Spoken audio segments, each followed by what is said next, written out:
Hey there, my name is Julie. I work for the Better Business Bureau of Wisconsin, and we posted a video that got quite an interesting response. And a lot of the comments on there were kind of misinformation. They were claiming things about our organization, the BBB, the Better Business Bureau, that wasn't correct. I'd like to just unpack some of those comments and give you guys the accurate, factual information from me, someone who has worked with the Better Business Bureau at the Better Business Bureau, specifically in Wisconsin, for almost 10 years now. The first comment I want to look at is no legal authority at all. BBB is a joke these days. They're a private company like Angie's List. That's right, we don't have legal authority. We are not a government organization. We are actually a nonprofit. We are a 501c6, that's our IRS designation, nonprofit organization, and that's an association. So we are an association of businesses. We were created way back when. Here in Wisconsin, we were created in 1939, but the first BBB was created in 1912 by businesses who decided that they were fed up mainly with misleading advertising, but just in general, unethical business practices by other businesses. And so they decided to form the Better Business Bureau in order to keep businesses in check. So it was formed by businesses for businesses a long time ago in order to create some type of trust in the marketplace, to create some standards for how businesses should behave and interact with each other. We are a nonprofit, non-governmental organization, and so we don't have legal authority. We do, however, work with local law enforcement agencies and government entities that take our information through our complaint processes or our information that we have on businesses that are reported by consumers or anybody out there in the public, really, that everybody's a consumer. And we take that information and we do cooperate with law enforcement or government agencies that do have legal authority. So we can't shut down businesses, and that's not what we're here for. We're here to set standards for marketplace trust and hold businesses to those standards, hold them accountable for those standards that they created, other businesses created a long time ago. So another comment that I wanted to respond to was the BBB doesn't do anything unless you pay them, period. The BBB is a nonprofit, non-governmental organization. We have a 501c6 designation by the IRS, and what that means is we're a nonprofit association.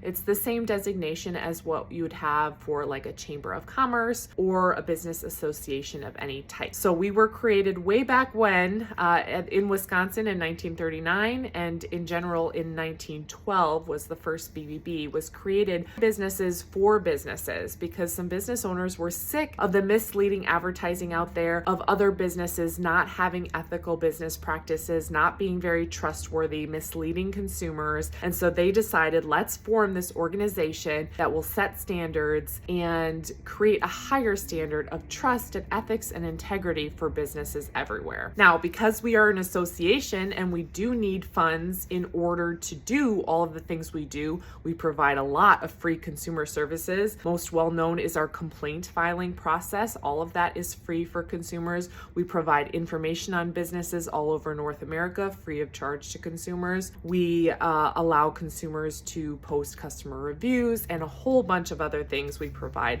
a lot of community services as well. Now, in order to do that, we need money, right? And so we have what is called the BBB accreditation process. And I'll probably need another part of this video to talk all about accreditation. But if a business applies and they do qualify for accreditation, they say, yes, I'd like to be a BBB accredited business, there is a fee associated with that. And that fee goes to the Better Business Bureau to provide services to consumers and to businesses. They receive benefits for their accreditation, as you do as a member of an association, and that is our 501c6 designation by the IRS. So yes, we are funded by businesses, but we provide services for businesses and important for consumers, and we need funds to do that. So that's how we are able to do everything that we do. Now, we deny businesses every single day accreditation. We do that because we hold ourselves to a higher standard. We also have what's called the International Association of Better Business Bureaus, IABBB, and they hold the BBBs to a standard as well. So if we're just giving accreditation to anyone who would pay us, we would get in trouble and be shut down by the IABBB. So it's very important that we are held to a high standard, as well as our accredited businesses are held to that high standard in order to maintain that accreditation.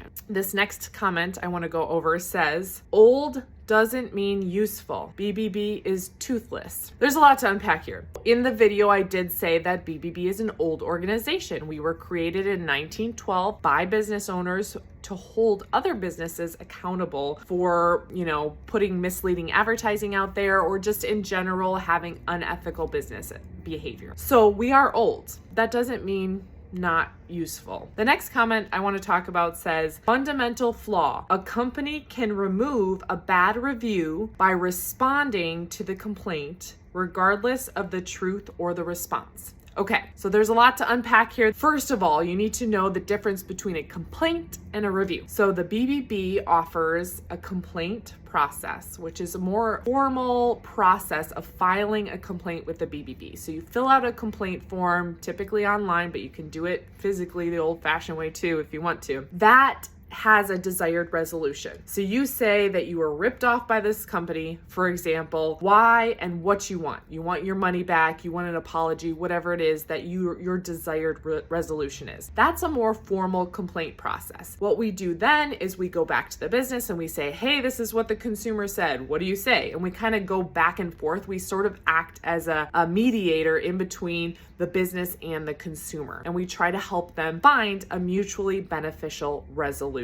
We are not pro-consumer or pro-business. That's a really important point. We are a neutral third party. We're in the middle. We're trying to help both parties resolve their issue. So that's kind of the difference, or the complaint process. A review is just something a customer can post on our website, just like a Google review, where you can give them a 1 or 5 stars and then describe the interaction that you had with that business. So complaint process, more formal. Reviews, just posting a review. So I just talked about in that last video the difference between a Better Business Bureau complaint and a Better Business Bureau review, or any review really. The second part of this comment that I'm trying to unpack here for you guys is, a company can remove a bad review by responding to the complaint regardless of the truth or response. So again, check out that other video for the difference between a complaint and a review. But in the complaint process, our goal is to be that neutral third party in the middle. We're not pro-consumer, we're not pro-business, we're in the middle. We're trying to resolve the dispute. We're trying to come to a mutually beneficial resolution. And history shows we do a pretty good job of that. The business is supposed to respond. Now, we can't force the businesses to respond, but if the business is a BBB accredited business, they are required to retain their accreditation to respond to any complaints that come in from consumers about that business. So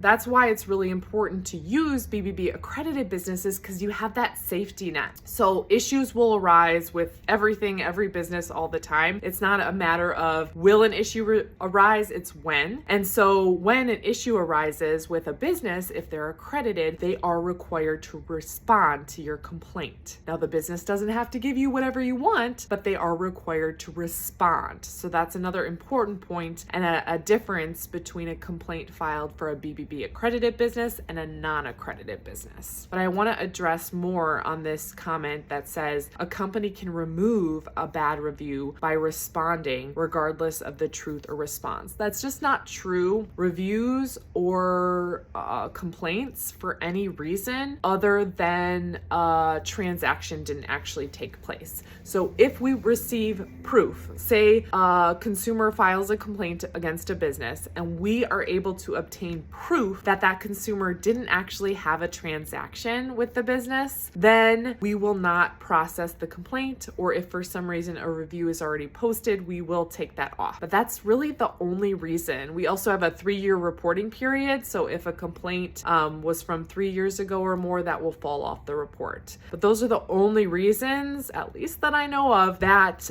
we would not have a complaint or a review posted on our website anymore. This is all caps, by the way, so maybe they're yelling it. BBB doesn't do anything, and if they do, it takes months. By that time, the crooks move on and change the name with the same game. Okay, I'd love to know from this particular individual what Better Business Bureau they dealt with. There are different BBBs all over the place. We are the BBB Wisconsin, and so I'm guessing you didn't deal with us because we're really good at being super responsive, and I'm so sorry if you had a bad experience with the Better Business Bureau. If you want to reach out to me, I'm happy to talk you through it. Our director of operations is also really great with talking through some specific issues, whether it was with a different BBB or us. We're just out here to help people, so we'd love to unpack why you had a bad experience or why it took it should never take that much time. And we get some positive feedback all the time. We have Google reviews out there that say, thank you, I tried. You know, people try so hard to resolve issues directly with the business, and it just takes so long. And then a lot of people come to us as kind of a last resort saying, hey, can you do anything? And we resolve the issue like that. Super quick, super easy. So if for some reason something took months, I'd love to know why, and I'd love to know more.